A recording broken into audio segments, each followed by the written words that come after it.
ഒരു ക്വസ്റ്റ്യൻ എങ്ങനെ ചെയ്യാൻ നോക്കാം. The compound is on a sum of money at 5% per annum for 3 years is 6305. Find the simple interest. Okay, same റേറ്റും same ടൈമിലും NDPC ചോദിച്ചൊരു ക്വസ്റ്റ്യനാണ്. അപ്പോൾ ഇവിടെ കോമ്പൗണ്ട് ഇൻട്രസ്റ്റ് ഇത്രയാണ്. അപ്പോൾ ഞാനിത് എക്സാമിന് എങ്ങനെ ചെയ്യുമെന്ന് ഞാൻ പറഞ്ഞുതരാം. അപ്പോൾ ഇവിടെ എനിക്ക് എന്തോ ഈ ആൻസർ എന്ന് പറഞ്ഞാൽ എന്താണ്, ഓപ്ഷനിൽ ഈ ആൻസർ എന്ന് പറഞ്ഞാൽ എന്താണ്, ഏതോ ഒരു സാധനത്തിൻ്റെ ഏതോ ഒരു പ്രിൻസിപ്പിളിൻ്റെ 5% വെച്ച് 3 വർഷത്തേക്കുള്ള സിമ്പിൾ ഇൻട്രസ്റ്റ് ആണ്. അതാണ് ക്വസ്റ്റ്യനിൽ അവർ ചോദിച്ചിരിക്കുന്നത്.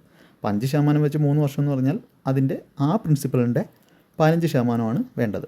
പ്രിൻസിപ്പിളിൻ്റെ നമ്മുടെ പെർസെൻറ്റേജിൻ്റെ ക്ലാസ് കണ്ടില്ലെങ്കിൽ അത് കാണുക. കംപ്ലീറ്റ് ആയിട്ട് 11 മണിക്കൂറിൻ്റെ ക്ലാസ് ഉണ്ട്. അത് കണ്ടാലേ ഈ പെർസെൻറ്റേജിൻ്റെ ബേസ് മനസ്സിലാവും. അപ്പോൾ 5% വെച്ച് 3 വർഷം 15% നമ്മുടെ ഇൻട്രസ്റ്റ് എന്ന് പറയുന്നത്. അപ്പോൾ ഏതോ ഒരു പ്രിൻസിപ്പിളിൻ്റെ 15% ഈ തന്നിരിക്കുന്ന ഓപ്ഷൻ സി കിടക്കുന്നത്. അപ്പോൾ 15ൻ്റെ മൾട്ടിപ്പിൾ ഏറ്റവും ആദ്യം നോക്കുക, 60 15ൻ്റെ മൾട്ടിപ്പിളാണ്. അപ്പോൾ ഞാൻ ഇതെടുത്തു, ഇതാണ് സിമ്പിൾ ഇൻട്രസ്റ്റിൻ്റെ അടുത്ത്.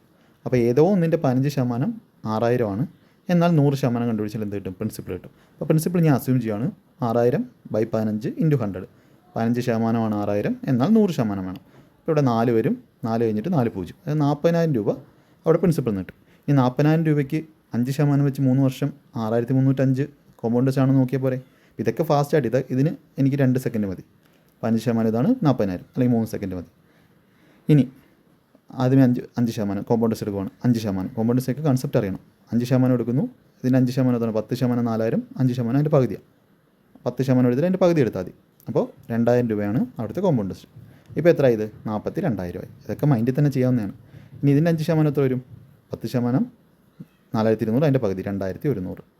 അപ്പോൾ അതുകൂടെ ഇതിനകത്ത് വരുമ്പോൾ 44,100 ആവും പ്രിൻസിപ്പിൾ. ഇതാണ് കോമ്പൗണ്ടേഴ്സിൻ്റെ കൺസെപ്റ്റ്. ഇനി ഇതിനകത്തായിരിക്കും അടുത്ത ഇൻട്രസ്റ്റ് കണക്കാക്കുന്നത്. എത്രേ, 5%. 5% എന്ന് പറയുമ്പോൾ 2205. 2205 ഏകദേശം 6000-ൻ്റെ അടുത്തും വരുന്നു. നിങ്ങൾ വേറെ ഓപ്ഷൻ എടുക്കുകയാണെങ്കിൽ ഞാൻ കാണിച്ചു തരാം.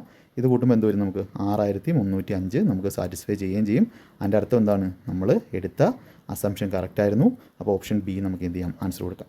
ഇനി ഞാൻ ഈ ഓപ്ഷൻ ബി അല്ല എടുക്കുന്നത്. 5000 ഒരിക്കലും 15ൻ്റെ മൾട്ടിപ്പിൾ അല്ല, 4000 15ൻ്റെ മൾട്ടിപ്പിൾ അല്ല, ഡയറക്റ്റ് 3 ഇല്ല. അടുത്ത ഒരു ഓപ്ഷൻ ഇത് മാത്രമേ ഉള്ളൂ. അപ്പോൾ 3600 ഞാൻ അബദ്ധവശം എടുക്കുന്നതെന്ന് വെച്ചോ.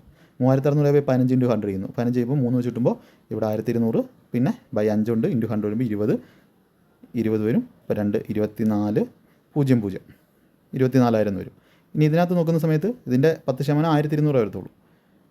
പിന്നെ 25,200 അതിൻ്റെ 5% എടുക്കുമ്പോൾ അതിലും കുറച്ചേ വരത്തുള്ളൂ, 1000 സംതിങ് വരത്തുള്ളൂ. ഒരിക്കലും 6000-ലോട്ട് വീണ്ടും കുറഞ്ഞു പോകത്തുള്ളൂ, അല്ലെങ്കിൽ ജസ്റ്റ് അടുത്തടുത്തേ പോകത്തുള്ളൂ. ഒരിക്കലും 6000-ലോട്ട് എത്തത്തില്ലെന്ന് നമുക്ക് മനസ്സിലാവും. പക്ഷേ ഇത് എല്ലാം നിങ്ങളുടെ കാൽക്കുലേഷനെയും നിങ്ങൾ എത്രത്തോളം പഠിച്ചു എന്നതിനെയൊക്കെ അനുസരിച്ചിരിക്കും.